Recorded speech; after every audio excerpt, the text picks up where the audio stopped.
کہ اتنا آسانی والا دین، اتنی سہولت والا دین، تو اگر زندہ بندے کی نیکی کا فائدہ ہی مرنے والے کو نہیں ہوتا تو پھر خدا پناہ یہ جنازے کے نام پر اتنے لوگوں کو تکلیف میں ڈالنے کا مقصد کیا ہے؟ یعنی گرمی ہو تب، سردی ہو تب، بارش ہو تب، اندھیری ہو تب، دن ہو تب، رات ہو تب، میت کو اٹھاؤ، کندھوں پر اٹھاؤ اور اعزاز کے ساتھ لے چلو، چاہے جنازہ گاہ 5 کلومیٹر ہو،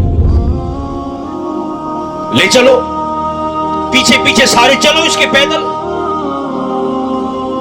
اب ایک صحت مند دماغ تو سوچتا ہے نا، جو جنازے کے پیچھے چل رہا ہے وہ تو سوچے گا کہ اگر یہ پتہ نہیں کون سی جگہ ہے، یہاں سے اگر میں اب 4 کلومیٹر کر کے میت کے پیچھے پیچھے چلتا ہوا جا رہا ہوں اور میرے ساتھ چلنے والے صاحب مجھے کہہ رہے ہیں کہ زندہ بندے کی نیکی میت کو فائدہ نہیں دیتی، تو وہ چلنے والا ایک لمحے کے لیے سوچے گا تو صحیح کہ اگر زندہ شخص کی نیکی میت کو فائدہ نہیں دے رہی تو میں 4 کلومیٹر گرمی میں چل کس لیے رہا ہوں؟ اگر میرے اس چلنے کا مرنے والے کو فائدہ ہی نہیں ہے۔ ایسا نہیں ہوتا۔ اسلام دین فطرت ہے، یہ دین ہے۔ میری اور آپ کی ناک میں دین کی نت ہے، ہم دین کے تابع ہیں، دین ہمارا تابع نہیں ہے۔ شریعت اسلامیہ کی مرضی اور مزاج کے مطابق چلے۔ جنازہ میں نے بتا دیا آپ کو، 100 لوگ دعا کریں، حدیث رسول، بخشا گیا۔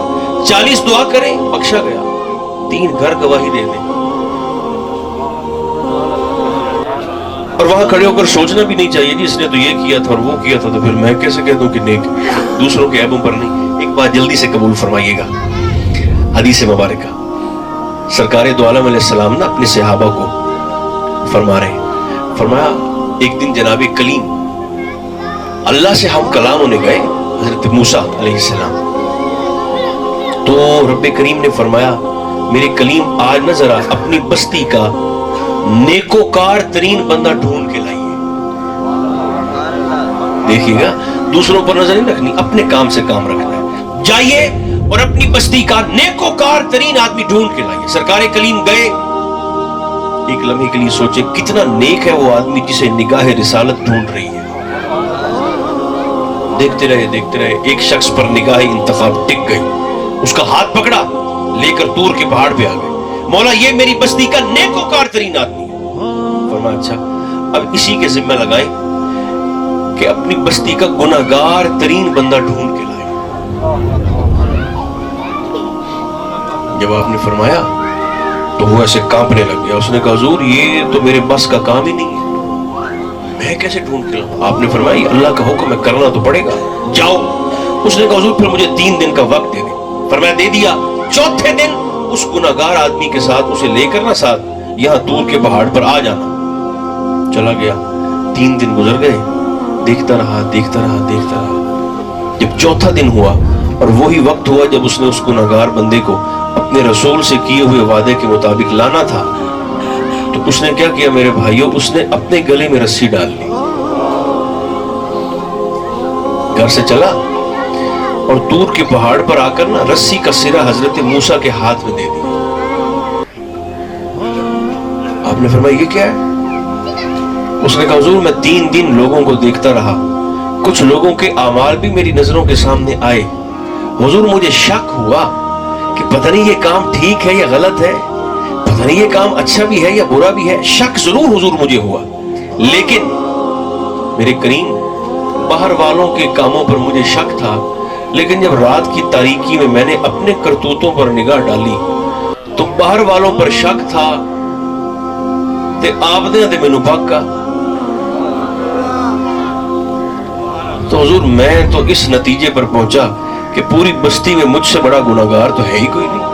اپنے گلے میں رسی ڈالی اور حضور میں آپ کی بارگاہ میں آ گیا۔ اس سے پہلے کہ جناب کلیم کچھ فرماتے جبریل حاضر خدمت ہو گئے۔ حضور اللہ فرماتا ہے میرے اس بندے کو بتائیے کہ اس کا یہی کام، یہی ادا تو مجھے اچھی لگتی ہے۔ مولا کیا؟ فرمایا یہ دوسروں کے عیبوں پر نظر نہیں رکھتا، اپنے کام سے کام رکھتا ہے، اور یہ اس کی ادا اور یہ طرز عمل مجھے اتنا پسند ہے کہ میں نے اپنے رسول کی ڈیوٹی لگائی ہے کہ اس کو ڈھونڈ کر میری بارگاہ میں لاؤ۔ غسل پہلا حق، کفن دوسرا حق، جنازہ تیسرا حق۔ حضور جنازہ بھی پڑھ لیا، اب کیا کریں؟ سرکار نے فرمایا اب بسم اللہ وعلی ملت رسول اللہ پڑھ کے اب اس کو دفن بھی کر دو۔ آقا دفن بھی کر دیا، مٹی بھی ڈال دی، تو ڈیوٹی ختم ہو گئی۔ فرمایا تمہاری ڈیوٹی تو شروع ہی اب ہوئی ہے۔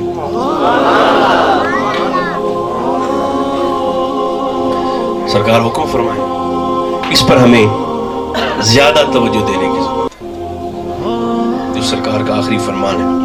کیا؟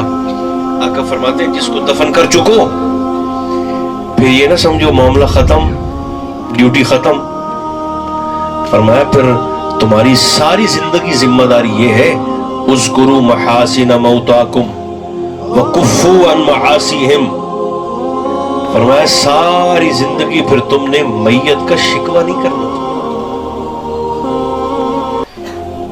اس کے محاسن کو یاد کرنا ہے، اس کی نیکیوں کو یاد کرنا ہے، اس کی اچھائیوں کو یاد کرنا ہے۔ اذکروا محاسن موتاکم، مرنے والے کی نیکیوں کو یاد کرو، وکفوا عن معاصیہم، اور اس کے گناہوں کو یاد کرنے سے زبانوں پر تالا لگاؤ۔ یہ نہیں کہنا ابا جی نے میرے ساتھ کوئی اچھا سلوک کیا ہے، اماں نے میرے ساتھ کوئی اچھا سلوک کیا تھا، بھائی نے، چچا نے، تایا نے، پھوپھی نے، خالہ نے میرے ساتھ کوئی اچھا سلوک کیا ہے۔ نہیں، میت کا شکوہ نہیں کرنا۔ غیبت تو زندہ بندے کی بڑی بیک بائٹنگ، کنڈ پچھوں گلا تھا، زندہ بندے دا بڑا خطرناک، اتنا کہ سگے بھائی کا، مردہ بھائی کا گوشت کھانا۔ تو میت کی غیبت تو پھر بہت ہی کبھی فیل ہے۔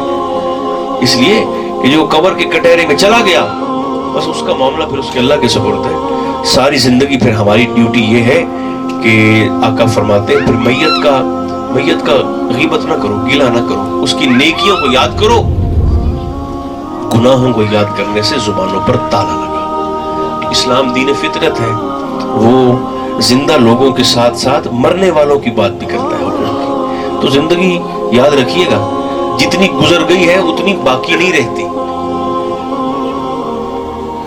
جتنی زندگی گزر چکی ہے اتنی باقی نہیں رہتی۔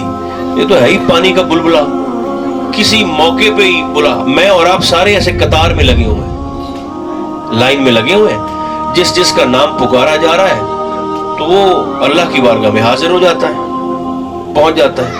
اب تو بڑھاپے والی بات بھی نہیں ہے نا، بیماری والی بات بھی نہیں ہے، تو جس وقت بھی کسی کا بلاوا آ جائے تو اللہ کی بارگاہ میں حاضر ہو جاتا ہے۔ زندگی وہی اچھی ہے کہ جس پر خدا بھی راضی ہو جائے، مصطفیٰ بھی راضی ہو جائے، اور مخلوق کے خدا بھی راضی ہو جائے۔ خدا کرے، مجھے میرے عزیز بتا رہے تھے خواجہ صاحب کہ بھائی شہید ہوئے، تو دعا ویسے یہ بنتی ہے کہ اللہ ان کے درجات میں بلندی بھی عطا کرے حسب حال، اور ان کی شہادت کا صدقہ ہماری خطاؤں کو بھی معاف فرما دے، میرا اور آپ کا خاتمہ بھی ایمان پر فرما دے۔ صلی اللہ تعالی علی خیر خلقہ محمد و آلہ و اصحابہ اجمعین برحمتک یا ارحم